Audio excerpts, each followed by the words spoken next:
रहा था।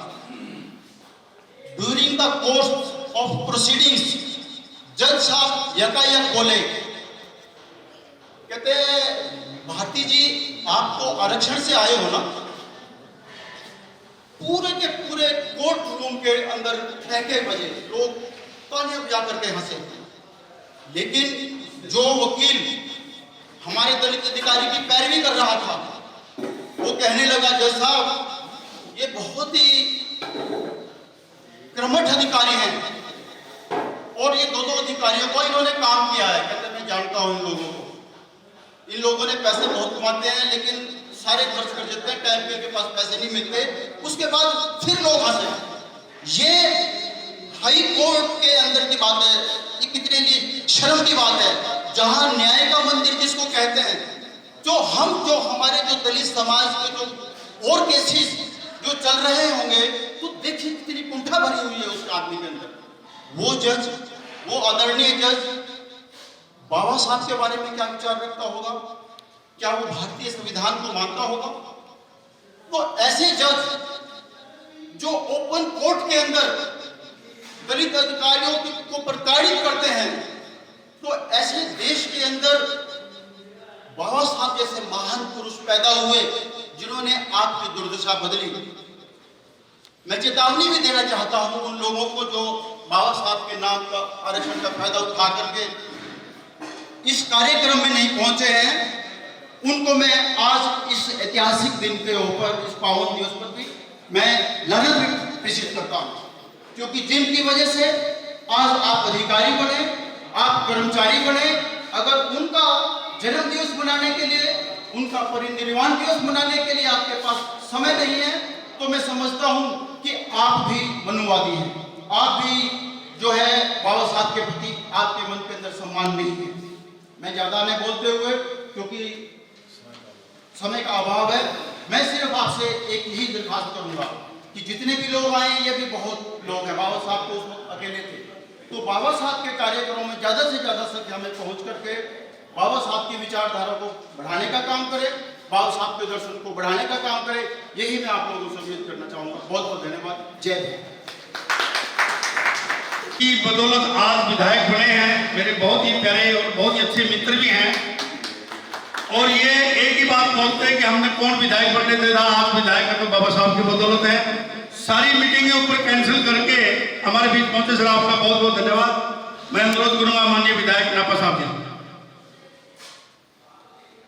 बाबा भीमराव अंबेडकर जी के परिनिर्वाण दिवस के उपलक्ष्य में आज इस सेमिनार में पधारे, पूर्व में मंत्री रहे और हमारे सीएम साहब के राजनीतिक सलाहकार श्री कृष्ण बेदी जी, श्री महावीर सिंह जी, एसीएस दीपेंद्र जी, सभी पदाधिकारी, जोगिंदर नंदा हमारे वाइस चेयरमैन दतिया नगर पालिका, और आप सभी हमारे भीमराव अंबेडकर जी के अनुयायी कहूंगा मैं कि अभी भाई साहब कह रहे थे कि आज हम जो कुछ हैं भीमराव अंबेडकर की वजह से है,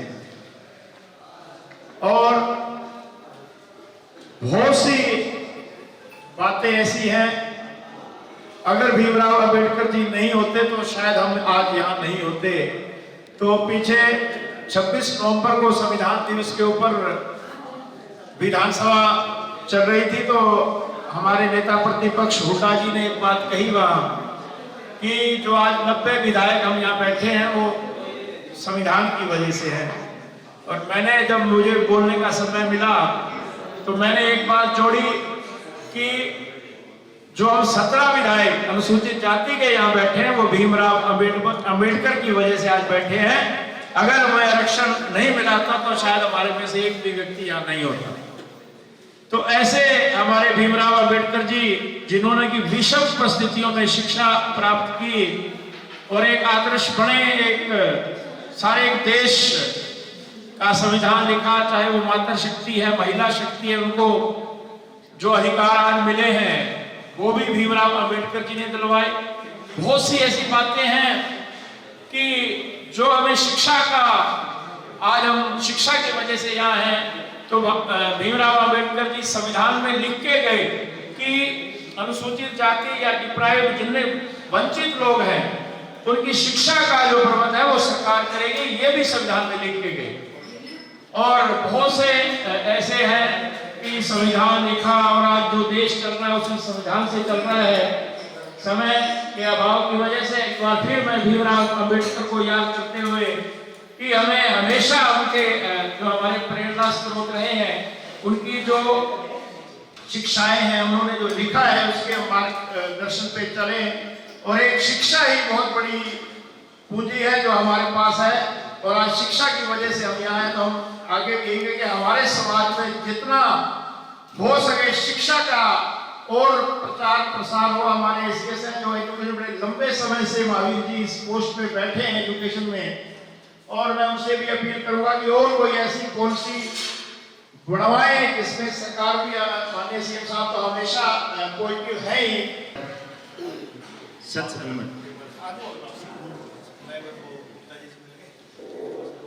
हम महापुरुषों का जन्मदिन या परिनिर्वाण दिवस मनाते हैं, उनका मेन उद्देश्य यही होता है कि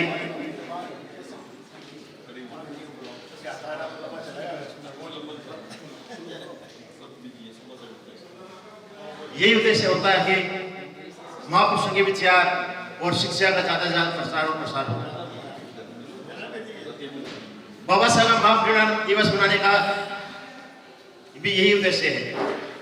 ये उद्देश्य तभी सफल होगा जब हम बाबा साहब की शिक्षा और विचारों को ज्यादा से ज्यादा प्रचार और प्रसार करेंगे। बाबा साहब का मैंने मूल मंत्र जो था, शिक्षित बनो, संगठित रहो, संघर्ष करो, ये बाबा साहब ने किसी एक समाज के लिए नहीं कहा था। अगर पूरा समाज ही या पूरा देश शिक्षित होगा, संगठित होगा और बाहरी ताकतों से संघर्ष करने के लिए इकट्ठित होगा तो कोई बाहरी ताकत भी हमारे ऊपर मुकाबला नहीं कर सके। दूसरा, यही कम लोगों को पता है कि एक खोती प्रथा थी, ये हमारे देश पर, हमारे समाज में अभिशाप था। ये 17 सितंबर 1927 को बाबा साहब ने इस प्रथा को समाप्त करने के लिए एक बिल पेश किया था। इस खोती प्रथा में अगर विस्तृत वर्णन करोगे तो ये गूगल पे इसको सर्च करना, इसमें किसानों के लिए जो जमीन थी, मालिकाना हक को दिलाया गया था। ये उस बिल द्वारा बाबा साहब ने जो 1927 में जो पेश किया था उसके द्वारा मिला था। दूसरा, बाबा साहब ने हर जाति की, स्त्री जाति के लिए भी हिंदू कोड बिल पेश किया था। यह हिंदू कोड बिल किसी भी एक समाज के, हमारे समाज की स्त्री के लिए भी नहीं था, ये हर स्त्री के लिए था। इसलिए स्त्री जाति को भी बाबा साहब का ऋणी होना चाहिए। मैं ज्यादा न करते हुए मैं पुनः आप सभी लोगों का धन्यवाद करता हूं जो आज यहां आए और बाबा साहब को अपने सत सत नमन। जय भीम, नमो बुद्धाय। हरियाणा सिविल सचिवालय में उपस्थित आज के इस सभागार में मैं अपनी तरफ से सर्वप्रथम विश्व रत्न और हिंदुस्तान की ऐसी महान विभूति जिसके बारे में ना केवल हम बल्कि पूरे विश्व में चर्चा है, आज उनकी पुण्यतिथि पर अपनी तरफ से और आप सब की तरफ से हार्दिक श्रद्धांजलि अर्पित करते हुए आज के समारोह की मुख्य अतिथि श्रीमान कृष्ण बेदी जी, राजनीतिक सचिव मुख्यमंत्री हरियाणा, रतिया से विधायक लक्ष्मण नापा जी, सत्यवान जी, राकेश बहादुर जी और संस्था से जुड़े हुए तमाम पदाधिकारी, जो आज सभागार में उपस्थित हैं, मैं उनका भी हार्दिक अभिनंदन और स्वागत इसलिए करना चाहूँगा कि ऐसा अवसर, ऐसा मौका सब लोगों के लिए उपलब्ध है, लेकिन बहुत कम लोग इसका फ़ायदा उठाकर आगे बढ़ने की बात कर सकते हैं। आज एक आत्मलोचन की बात है, आत्मविश्लेषण की बात है और मन को टटोलने की बात है कि जिस तरह की व्यवस्थाओं में, मजबूरियों में, परेशानियों में, दुश्वारियों में जो बाबा अम्बेडकर साहब ने सामाजिक दंश को सहा और उसके बावजूद इतनी सशक्त शख्सियत होने के एक परिणाम, एक उदाहरण, एक मिसाल पूरी दुनिया के सामने पेश किया। आमतौर पर माना जाता है कि किसी न किसी परेशानी में आदमी हिम्मत छोड़ देता है, हौसला कम हो जाता है, या ये ऐसे भी समझा जा सकता है कि सामाजिक परिस्थितियां ऐसी बना दी जाती हैं कि कोई आगे ना बढ़ सके। तो आज हमारे लिए सोचने का मुद्दा है कि केवल दलित वर्ग से संबंधित एक ऐसा महामंडल कर दिया जाए कि ये तो उनके नेता थे, तो ये भी एक शायद हमारे सोच में कहीं ना कहीं कमी आती है। तो सामाजिक दृष्टि से, आर्थिक दृष्टि से और राजनीतिक दृष्टि से बराबरी का जो पाठ उन्होंने पढ़ाया वो हम सबके लिए है, चाहे वो किसी भी समाज से जुड़ा हुआ हो। तो ये तभी संभव होगा जब धरातल पर ये सब चीजें नजर आएंगी। तो ये कहते हुए हमें हर्ष होता है कि आज जिस स्थिति में खास तौर पर हम लोग हैं और जहां यहाँ तक जब पहुंचे हैं, तो केवल और केवल मात्र उनकी देन है, उन्हीं के एक भरसक प्रयत्न है, उन्हीं का एक भरोसा है जो आने वाली पीढ़ियों के लिए भी हमें लेके चलना होगा, ये संजो के रखना होगा और बताना होगा कि हिंदुस्तान के तमाम वर्गों के साथ उनको जोड़ के उनकी शिक्षाओं को, उनके सबक, उनके उदाहरण, उनके मिसाल ऐसी पेश करें कि लोगों को लगे कि आज भी वो जिंदा है हमारे बीच में। और ऐसी शख्सियत बार बार पैदा नहीं होती है, और जब इस तरह के लोगों के सामने अपने विचार विमर्श करते हुए लोगों को एक उदाहरण पेश करना होता है, तो निस्संदेह हमें इस बात को मानकर चलना होगा कि उनकी सीख को अपने जीवन में धारण करें। अगर लेश मात्र भी धारण कर लें वही बहुत है। उस जैसा उनकी शख्सियत जैसा अपने आप को बना पाए, ये तो बहुत दूर की सोच है, बहुत संभव भी नहीं होगा शायद, क्योंकि ऐसी शख्सियतें शताब्दियों में पैदा होती है और वो लोग जिंदगी भर उनको जानते हैं, लेकिन जिंदगी बहुत छोटी है और ये तो सदियों और सदियों तक के लोग हैं ना, उनका युग लोग जानते रहते हैं कि किस तरह से ये लोग पैदा हुए, किन परिस्थितियों में उन्होंने असमानताओं को दिया, सामाजिक दंश को सहा। और ऐसी चीज़ों को सोच के कई बार तो रोंगटे खड़े हो जाते हैं कि इन सब चीज़ों के बावजूद वो इतनी आगे बढ़ पाए। और दूरदर्शिता की बात अगर सोचें तो शायद ही उनके कोई सानी रहा हो हिंदुस्तान के इतिहास में।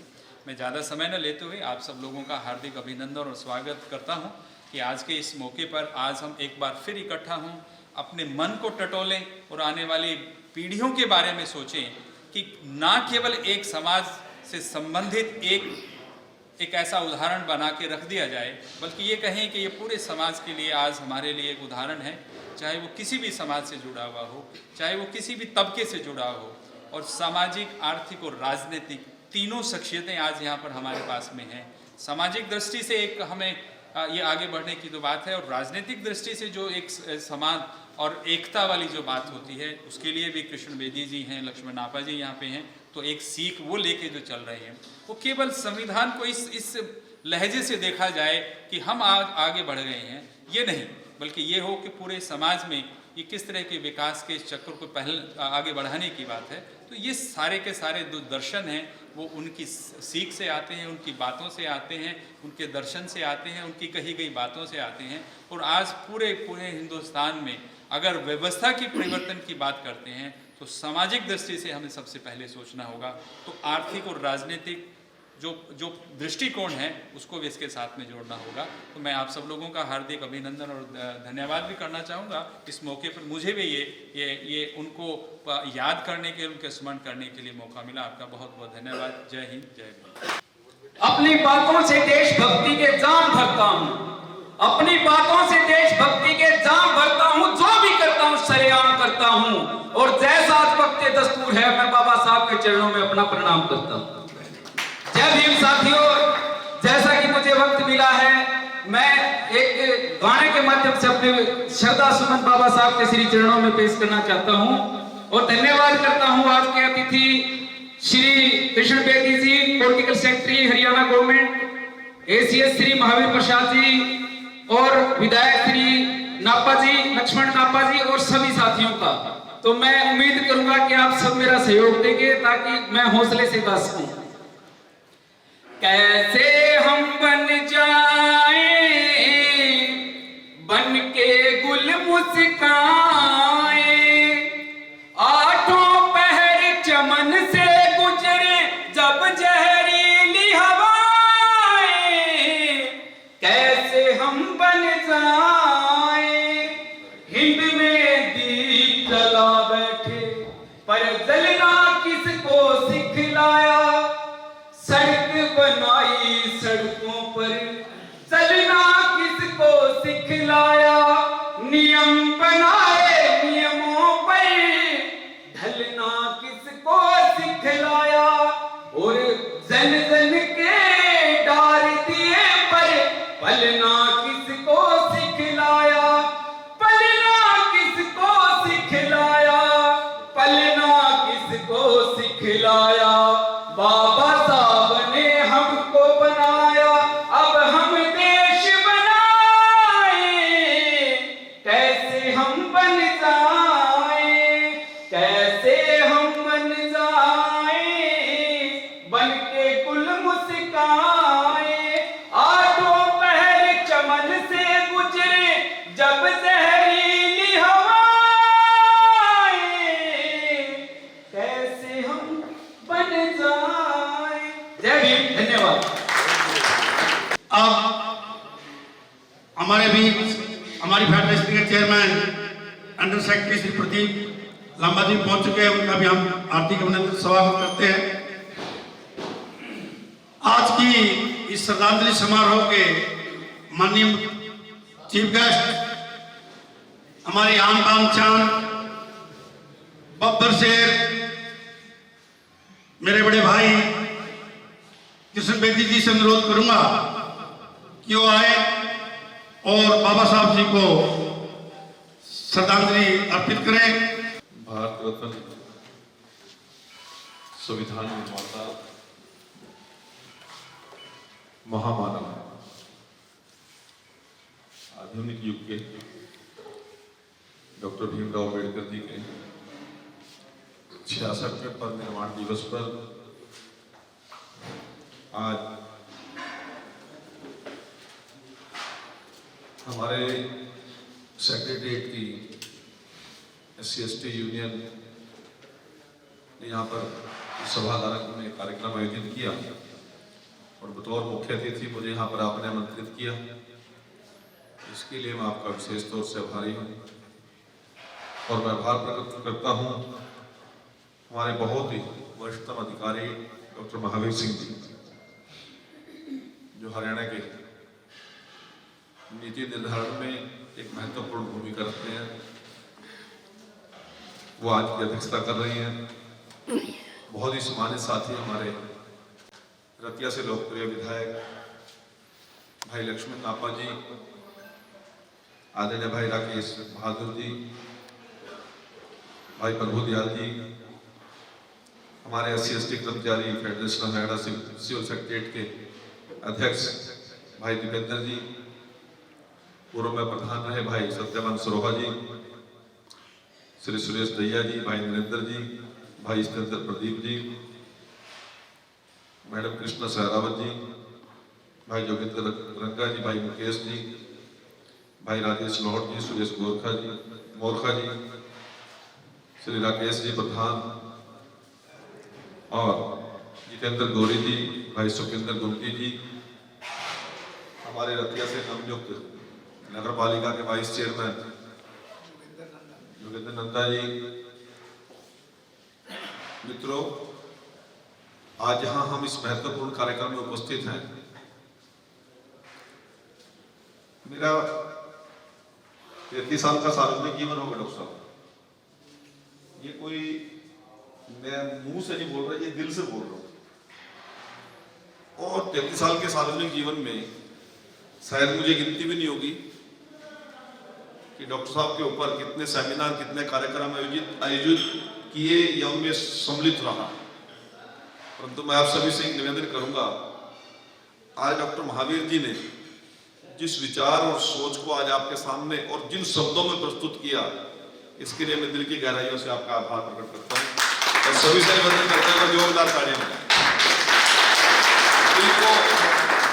दिल को छूने वाली एक एक शब्दावली और बाबा साहब की सोच को कहां तक लेकर जाना है, उस बात को लेकर आज आपने जो एक विचार रखा, एक अपना विजन हम सबके सामने रखा, ये हम सब के लिए प्रेरणादायक। मित्रों, मैं डॉक्टर साहब की बात को आगे बढ़ाते हुए यदि संविधान की बात करें या टोटल पॉपुलेशन ऑफ इंडिया की बात करें, हमारा हिस्सा 20 में बैठता है, प्लस माइनस करके 21-19 भी हो सकता है टोटल पॉपुलेशन का। हम हो सकता है 21% हो या 19% हो, एक्चुअल डाटा नहीं है। और 19-20% में से भी केवल 2% या 4% लोग इस बात के लिए जिनके दिलो दिमाग के अंदर डॉक्टर B.R. अम्बेडकर जी का काम, उनकी सोच और जो विचारधारा चलती है। हमारे समाज के ही 15-16% तो लोग ऐसे होंगे बेचारे जिनको तीज त्योहार मनाने का भी नहीं टाइम। बाबा साहब को तो कहाँ सेलिब्रेट करेंगे, कहाँ उनका परिनिर्वाण दिवस पे जाएंगे। परंतु वो 2-3-4% लोगों ने में से कुछ मुट्ठी भर लोगों ने एक ऐसा वातावरण देश के अंदर पैदा कर दिया जहां पूरे देश के पूरे समाज का बाबा साहब आदर और सम्मान का प्रतीक होना चाहिए था। उन्होंने 80% आबादी के दिमाग में बाबा साहब की श्रद्धा कम करने का काम किया। 2-3% लोगों ने एक पेशा बना लिया कि बाबा साहब का चित्र लगाकर बाबा साहब का कार्यक्रम आयोजित करके सर्व समाज को गाली देनी हमने, तो बस इससे समाज में समरसता नहीं बढ़ती, समाज में बाबा साहब का गौरव नहीं बढ़ता। जो समाज और देश के लिए बाबा साहब ने काम किया उसके गुणगान करने की बजाय किसी वर्ग को, किसी व्यक्ति को, किसी समाज को, किसी क्षेत्र को हमने गाली देने का एक शासन बना लिया। तो क्यों बाबा साहब का सम्मान बढ़े, क्यों आदर बढ़े? हम सबकी जिम्मेवारी ज्यादा बढ़ती है। मित्रों, डॉक्टर महावीर जी बोल रहे थे कि महिलाओं के लिए जो जबरदस्त काम दुनिया की डेमोक्रेसी में किसी ने जब तक सोचना शुरू नहीं किया था, तब से पहले तो डॉक्टर साहब बाबा साहब भीमराव अम्बेडकर जी ने देश के अंदर उसको इम्प्लीमेंट करने का काम कर दिया। उन देशों ने सोचना भी शुरू नहीं किया था। यदि आर्थिक विषय की बात की जाए, तो आर्थिक विषय केवल भारत का मार्गदर्शन नहीं करता, पूरी दुनिया का मार्गदर्शन करता। यदि समरसता की बात की जाए तो उन्होंने पूरे मानव जाति के विकास और उन्नति के लिए बात की, किसी एक वर्ग विशेष के लिए बात नहीं कि वर्ग विशेष के लिए इतनी बात की जो लोग किसी प्रकार से किसी सामाजिक कुरीति, रीति नीति और एक विचारधारा के कारण जो लोग पीछे रह गए हैं, हमें उनको विशेष दर्जा देकर विशेष कोड करके उनको हमने पुशअप कर दिया। परंतु डॉक्टर साहब, आपकी बात में एक बात और जोड़ना चाहता हूं। इस देश की एकता और अखंडता के लिए जितना बड़ा काम डॉक्टर भीमराव अम्बेडकर जी ने किया, शायद पूरी देश के अंदर कोई नेता इससे बड़ा काम नहीं कर सकता। परंतु वो समरसता की बात के साथ साथ देश की एकता और अखंडता का विषय भी हमारा छूट गया। आज 2% लोग भी देश के लोग देश की आजादी के अंदर डॉक्टर B.R. अम्बेडकर जी का आजादी के बाद संविधान लिखा, देश के कानून मंत्री रहे, आजादी से पहले उन्होंने किन विकट परिस्थितियों के अंदर अपने आप को एस्टैब्लिश किया, यहां तक तो चर्चा करते हैं। देश की आजादी के मामले में डॉक्टर B.R. अम्बेडकर जी को बहुत पीछे कहीं नहीं आ जाता, जो कि सिर्फ और सिर्फ हम जो उनके मानने वाले हैं हमारी कमी की वजह से। मैं पहले भी इसी हॉल में समाजी बोल के गया था इसी विषय पर, और आज फिर बोल रहा हूं। जब देश की बंटवारे की बात है, अंग्रेजों ने अपनी कूटनीति से मुस्लिम लीग के नेताओं को ये बात उनके दिलो दिमाग में बिठाने में वो कामयाब रहे कि इस देश के अंदर आप लोगों का भविष्य सुरक्षित नहीं है, आप अलग देश की मांग कीजिए, हम आपको अलग देश देना चाहते हैं। और मुस्लिम लीग के लोग इस देश की एकता और अखंडता को छोड़कर सिर्फ अपने आप को स्टैब्लिश करने के लिए एक प्रधानमंत्री और अपने एक अलग राष्ट्र की मांग कर बैठे, और वो पाकिस्तान बना। पाकिस्तान तो बना, परंतु दुनिया का सबसे बड़ा यदि कोई मानव जाति का पलायन हुआ तो वो 1947 में। सबसे ज्यादा यदि नरसंहार हुआ तो मुस्लिम लीग की सोच के कारण हुआ, और उसी प्रकार की कान में फूंक डॉक्टर B.R. अम्बेडकर जी के भी अंग्रेजों ने डाली थी। क्या कहा था कि आप अछूतिस्तान की मांग कीजिए, हम आपको अछूतिस्तान देने के लिए तैयार। उसका एक नक्शा भी उन्होंने तैयार कर लिया था। राजस्थान का कुछ एरिया, गुजरात का, सौराष्ट्र का एरिया, महाराष्ट्र का और मध्य प्रदेश का एरिया मिला के इस प्रकार की उनके सामने पिक्चर पेश कर दी थी, और उनको कहा था कि आप देश अलग मांग लीजिए, हम अछूतिस्तान के नाम पर आपको अलग देश देंगे और आप उसके प्रधानमंत्री होंगे। परंतु उस महामानव ने कितना बड़ा काम किया। उन्होंने कहा कि मुझे मालूम है कि मेरे समाज के लोगों का इस देश के अंदर किस प्रकार का शोषण हो रहा है, किस प्रकार से जाति पाति के नाम पर उन लोगों को पीछे धकेला जा रहा है, उनके सारे सोर्सेज को छीना जा रहा है। और तो और जिस तालाब के अंदर कुत्ते को पानी पीने की तो इजाजत है, कुत्ते को तो नहाने की इजाजत है, परंतु दलित समाज की महिला और बेटी और बहन को पानी लेकर अपने घर में बच्चों को पिलाने की इजाजत नहीं है। परंतु मैं उस देश में इन्हीं परिस्थितियों में रहते हुए मैं देश के टुकड़े तो नहीं होने दूंगा, परंतु अपने लोगों के अधिकारों पर लड़ाई लड़ूंगा। अब आप एक बार सोच सकते हैं इस बात को बड़ी गंभीरता से, यदि पाकिस्तान के बंटवारे के कारण इतना बड़ा पलायन हुआ, इतना बड़ा जन नरसंहार हुआ, तो यदि अछूतिस्तान की मांग भी डॉक्टर B.R. अम्बेडकर जी अपने स्वार्थ के लिए, अपनी सोच के लिए मांग लेते, तो मित्रों आप लोग सोच सकते थे कि कितनी बड़ी जनहानि देश की होनी। परंतु उन्होंने कहा कि नहीं, मैं भारत माता के सच्चे सपूत के तौर पर इसी देश में रहकर इन्हीं परिस्थितियों में अपने समाज के हकों की मांग करूंगा, उनकी लड़ाई लड़ूंगा, उनके लिए संघर्ष करूंगा, परंतु देश का बंटवारा नहीं होने दूंगा। आज तक का रिकॉर्ड है, हमारे बहुत से सेमिनार होते हैं, हमारे बहुत से कार्यक्रम होते हैं, इन चीजों से पीछे हटकर हमने 3, 4, 5 चीजें रट ली हैं। Doctor B.R. अम्बेडकर जी का जन्म यहाँ हुआ, उनकी यह हालत हुई, शिक्षा में यह हालत हुई, उनका नौकरी नहीं मिली, उनका शोषण हो गया, उनके बच्चे मर गए, उनकी पत्नी के साथ व्यवहार हो गया, उनको मंत्रिमंडल से निकाल दिया। इस प्रकार की एक रटा रटाए 5 लाइन बोल के हम कहाँ B.R. अम्बेडकर जी को अपना रहे हैं। हमने B.R. अम्बेडकर जी को मानना नहीं है, हमने ओन करना है। इस समाज को मजबूत करने के लिए, इस राष्ट्र को मजबूत करने के लिए काम करना है। मैं 1-2 विषय पर अपनी बात रख के बात को छोटा करूंगा, कार्यक्रम ज्यादा सभी व्यस्त हैं, आप भी सभी लोग अपने जरूरी काम को छोड़ के यहाँ उपस्थित हैं। मित्रों, यही हरियाणा था 1966 में बना। 17 विधायक पहले भी आते थे, हर विधानसभा में आए, परंतु डॉक्टर B.R. अम्बेडकर जयंती तो 2014 में सरकारी तौर पर मनने की शुरुआत हुई।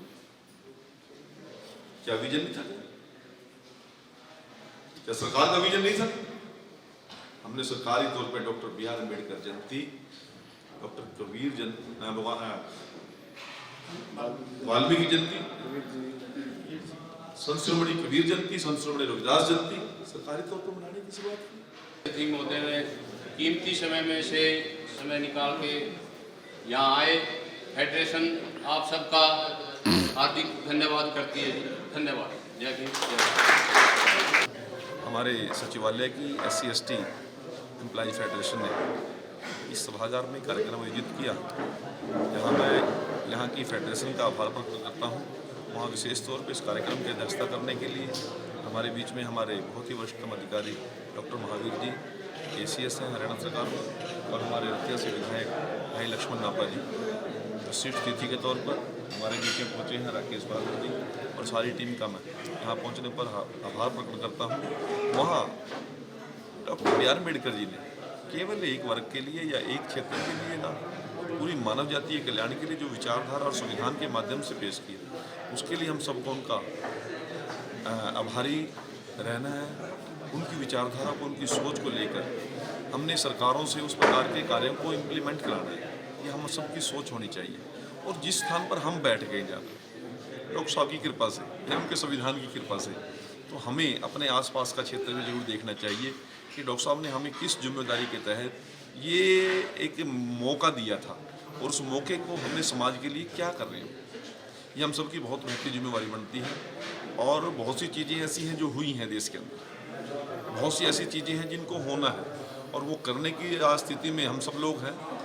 संविधान ने हमें मौका दिया है, हमारे आने वाली टीमें भी हैं, हमारी आने वाली पीढ़ियाँ भी हैं, और जो लोग चले गए उन लोगों ने इस चीज़ को, इस विरासत को संभाल कर रखा, उनका भी हमने आभार प्रकट करना है। तो आज मैं अपनी ओर से और हमारे सभी अतिथिगणों की ओर से यहाँ की टीम का, शोभा साहब की टीम का और प्रदीप जी का और नरेंद्र जी का और सिकंदर जी का, सभी का आभार प्रकट करता हूँ। और इन्होंने एक ऐसा कार्यक्रम आयोजित करके हम सबको यहाँ आमंत्रित करके इन सभी महानुभावों के दर्शन करने का मौका मिला और doctor B are Ambedkar ji को हमने श्रद्धासुमन अर्पित किया। आपने अभी जो बताया था कि बाबा साहब अम्बेडकर का स्टैचू 20 में लगा के, तो वो किन महानुभाव के द्वारा लगवाया गया, उसके नाम का तो मैं एक विचार की बात कर रहा था जी। मनोहर लाल जी के भी जो विचार ही किसी ने दिया ना, जी, वो मैंने दिया, लक्ष्मण आपा जी ने दिया, महावीर जी ने दिया, किसी और विधायक ने दिया, मंत्री ने दिया। अपनी विचारधारा को सरकार तक पहुंचाना, जो लोग करने योग्य हैं उन तक पहुंचाना, ये एक बहुत बड़ा विषय रहता है। जी, 66 से लेकर आज तक तो नहीं लगा था, वो एक विचारधारा और सोच। अम्बेडकर जयंती सरकार के खर्चे पे नहीं बन रही थी 2015 से पहले, वो विचार आया, विचार को इम्प्लीमेंट करवाया। ये चीज़ें मैं अपने समाज से कह रहा था कि इस प्रकार के विचार doctor B are Ambedkar ji की लोगों को चिंतन और मंथन के माध्यम से हमें पहुँचाने की आवश्यकता है। आपने अछूती स्थान की बात की, जो कि आमतौर पे सुनने में कभी नहीं मिली है। ये आपने नई बात बताई है समाज को, आपके संज्ञान में नहीं होगी, परंतु ये विषय आया इतने पॉपुलर नहीं हुई ये बातें। हमने अपने उस विजन तक जाने नहीं दिया। Doctor B are Ambedkar ji को हमने यहीं तक सीमित कर दिया कि हम दलित थे, हमारा भला कर दिया, हमें आरक्षण का लाभ दे दिया, हमें शिक्षा का अधिकार दे दिया, परंतु पहली बार देश की महिलाओं के लिए उनको वोट का अधिकार दिया। आम व्यक्ति को उस समय, बड़े लोगों को वोट डालने का अधिकार था अंग्रेजों के टाइम में, परंतु जैसे ही संविधान इम्प्लीमेंट हुआ, देश के संविधान के अंदर ये बात तय की गई, देश की डेमोक्रेसी को जिंदा रखने के लिए प्रत्येक व्यक्ति को मतदान, जिसकी आयु 21 साल है, उसको मतदान करने का अधिकार होगा, तब जाकर डेमोक्रेसी मजबूत हो। और सबसे पहले महिलाओं की शिक्षा की, महिलाओं को एम्प्लॉयमेंट, रोजगार की, उनके आगे बढ़ने की एक बहुत सी जिम्मेवारियों से उस समय doctor B are Ambedkar ji ने संविधान के माध्यम से उनको आगे बढ़ाने का काम किया। लेबर क्लास की बात कर रहे थे साहब महावीर जी, श्रमिक वर्ग के लिए सबसे बड़ा जो काम किया doctor B are Ambedkar ji, आज तक वो श्रमिक को भी नहीं पता कि ये हमारे जीवन पलट करने का काम, हमारे भाग्य उदय करने का काम किस व्यक्ति ने किया। उनका तय किया, उनका रश तय किया, उनकी सैलरी तय की, उनके लिए नॉर्म्स तय किए। वो तो एक कोल्लू के बैल बना के छोड़ रखे थे पिछले कार्यकालों में। तो प्रत्येक वर्ग को जिन जिन के लिए काम डॉक्टर साहब ने किया, उन तक पहुँचाना हमारी जिम्मेवारी बनती है, परंतु हम दिन पर दिन उनको सीमित करते जा रहे हैं। ये विषय मेरा कहने का। जहाँ तक हम बात करें बाबा साहब के आदर्श, विचारधारा और एक इनकी सोच, तो उसको समाज कहाँ तक अपना पाया और कहाँ तक सरकारें अपना पाई है, और आगे क्या संभावना है इसको बढ़ाने की? देखिए, मैं आपकी बात को बिल्कुल बात मानता हूँ। ये एक विचार है, एक सोच है, और ये विचारधारा और सोच लंबे समय तक चलने वाली है। हम इस बात का कैलकुलेशन नहीं कर पाए कि 2% लोगों ने अपनाया या 5% लोगों ने अपनाया या 20% ने अपना लिया, सरकारों ने सब कुछ डॉक्टर साहब की बात को मान लिया। परंतु आज पूरे विश्व के अंदर, पूरे भारत के अंदर जो देश जो चल रहा है वो संविधान के अनुसार चल रहा है। इससे तो लगता है कि 100% देश ने अपना लिया, ठीक है, परंतु उनकी विचार और सोच को लेकर कितने लोग आगे बढ़े, और जो बढ़ गए उन्होंने उस बात को कितने लोगों तक पहुंचाने का काम किया, उसको विचार को अपने दिल में उतारने का काम किया, उसको अपने चरित्र में लाने का काम किया। ये सबसे बड़ा विषय। बाबा साहब के दर्शन को कम शब्दों में आप कैसे बयान करेंगे? मैं एक ही बात कहता हूँ, वो समरसता की, देश की एकता की, अखंडता की, पूरे मानव जाति के कल्याण के लिए उनके जितने भी काम हैं, उनसे बड़ा महामानव नहीं हो सकता, एक सोच नहीं हो सकती। आज 75 साल के बाद भी जो उन्होंने 75 देश की आज़ादी के समय से पहले जो विचार थे, आज वो एज इट इज लोग मान रहे हैं। देश का सबसे बड़ा डेमोक्रेटिक कंट्री है हमारा, दुनिया का सबसे ज़्यादा डेमोक्रेसी कंट्री, और उसकी एक एक चीज़ को संविधान के अनुसार हमको चलना पड़ता है। तो ये विचारधारा तो थी, उनकी सोच तो थी। दलित समाज के लोगों की औकात बदली, क्योंकि अगर हम संविधान से पहले की बात करें तो हमारे लोगों को जोहड़ पे भी पानी पीने नहीं जाता था, वहाँ पर जानवर पानी पी सकते थे, लेकिन जो दलित समाज के लोग हैं वो उसमें ना नहा सकते थे, ना पानी पी सकते थे। भारत के संविधान ने सभी को बराबर की मानवता की बात करी। इस मानवतावादी जो संविधान जो बाबा साहब ने लिखा, उसकी वजह से आज हम इस योग्य हुए हैं कि भाई हम इस तरह के हमारे जो अधिकारी जो हमारे जो विधायक बनते हैं ये बाबा साहब के संविधान की ही देन है। बाबा साहब के जैसे आज सभी बाबा साहब के जन्म दिवस पे सभी अपनी विचारधाराएं प्रकट कर रहे थे, आप थोड़ा सा बताइए कि किस तरह से, जैसे कि बता रहे कानून मंत्री थे, है ना, तो थोड़ा सा बताएंगे कि किस तरह से उन्होंने क्या क्या किया। अगर आपने हमारे ACS महोदय डॉक्टर साहब का अगर वो वर्सन सुना होगा उसमें सारी चीज़ क्लियर आ गई, लेकिन मैं आपके माध्यम से एक बात ज़रूर जिक्र करना चाहूँगा, अगर आप इसको अपने माध्यम से दिखा पाए। एक दुखद घटना आज़ादी के 75 साल के बाद पटना हाई कोर्ट के जस्टिस ने दलित उत्पीड़न का काम करा। हम चाहते हैं कि उस जस्टिस के खिलाफ महाभियोग लाया जाए और उसको वहाँ से बर्खास्त किया जाए। वो दुर्घटना क्या थी? उसमें एक दलित अधिकारी का ओपन कोर्ट के अंदर, पटना हाई कोर्ट के 216 बेंच रूम नंबर 216 के अंदर एक कार्रवाई चल रही थी दलित अधिकारी की, तो उसमें ओपन कोर्ट के अंदर दलित अधिकारी ने कहा कि आप तो आरक्षण से आए हो। जब उसने ये बात कही तो पूरा जो माहौल है वो खुशनुमा हो गया, ठेके लगा दो लोगों से। इस तरह से जो जो है जो जज साहब ने किया है, हम ऑल इंडिया अम्बेडकर महासभा की तरफ से उसकी घोर आलोचना करते हैं और हम मांग भी करते हैं कि उसके खिलाफ महाभियोग चलाया जाए। जिस तरह से आज बताया जा रहा था कि बाबा अम्बेडकर ने औरतों को आगे बढ़ाने के लिए बहुत कुछ किया, क्या सचमुच में आप उस पर कुछ रोशनी डालना चाहेंगे? अगर आप मनुस्मृति की अगर बात करें तो उसके अंदर महिलाओं को वो अधिकार नहीं थे मनुस्मृति। ये तो आपको पता है कि तुलसीदास जी ने भी कहा था, ढोल गंवार और नारी ताड़न के अधिकारी। तो बाबा साहब ने जो महिलाएं थी उनको भी बराबर का अधिकार दिया, उनको वोट डालने का अधिकार दिया। जो महिलाओं जो बिल्कुल पीछे थी, अगर उनको वोट डालने का अधिकार ना मिलता तो वो जो आज जिस मुकाम पर आज जो खड़ी है महिलाएं वो।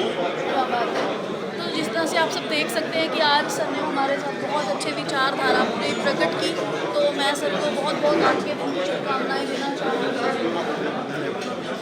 तो दोस्तों, आज हम हरियाणा सिविल सेक्रेटरीट चंडीगढ़ में हैं, तो आइए बात करते हैं सत्यवान सरोहा जी से। मैं सत्यवान सरोहा, प्रधान ऑल इंडिया अम्बेडकर महासभा चंडीगढ़, पूर्व प्रधान हरियाणा सिविल सचिवालय चंडीगढ़। आज का जो 6 दिसंबर के दिन भारत रत्न डॉक्टर BR अम्बेडकर जी का महापरिनिर्वाण दिवस हमारे पुलिस सचिवालय के सभी अधिकारियों कर्मचारी साथियों द्वारा मनाया गया है और बाबा साहब भारत रत्न डॉक्टर BR अम्बेडकर जी को श्रद्धांजलि सुमन अर्पित किए।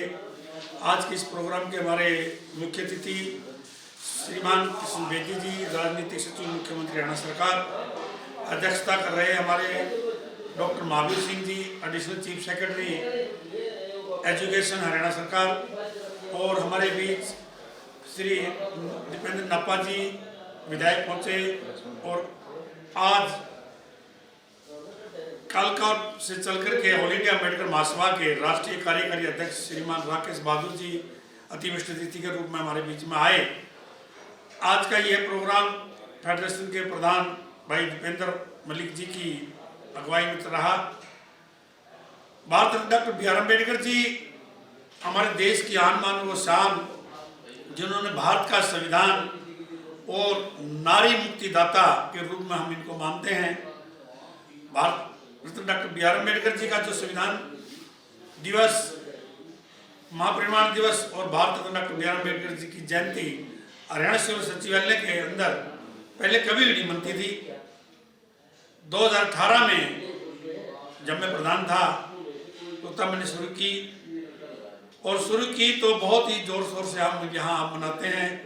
पहले डॉक्टर बनवारी लाल जी माननीय मंत्री जी, बहुत से मंत्री विधायक, हमारे चीफ सेक्रेटरी विजयवर्धन साहब, बहुत IAS ऑफिसर वगैरह आते हैं।